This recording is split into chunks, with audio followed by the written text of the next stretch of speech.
Don media group, national institute of banking and finance Pakistan और A Ferguson के ज़ेर एहतमाम banking award 2026 की तकरीब कराची के मकामी होटल में मुनाकिद की गई। बैंक ऑफ पंजाब 3 अवार्ड्स लेकर सरे फहरिस्त रहा। बेस्ट बैंक का अवार्ड मिजान बैंक ने अपने नाम किया। मजीद बता रहे हैं Adil Jafri.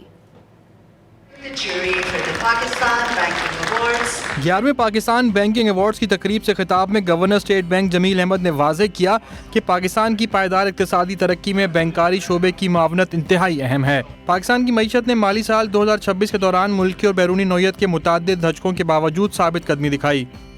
Despite these challenges, the economy has performed better than what we expected. Inflation averaged close to the medium-term target range in fiscal year 2026, despite the unexpected surge in energy prices following the conflict in the Middle East. CEO Dawn Nazafreen Sehgal ने अपने video पैगाम में ज़ुबैर सोमरो को jury के नए chairman बनने पर मुबारकबाद पेश की।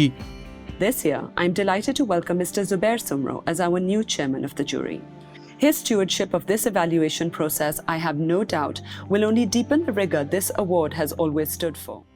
इस साल बैंकिंग अवार्ड्स में नई कैटेगरीज को भी शामिल किया गया था। CEO Dawn news Shakil Masood ने अवार्ड्स जीतने वालों को शील्ड्स दी। कैमरामैन कासिम खान के साथ आदिल जाफरी, डॉन न्यूज़ कराची।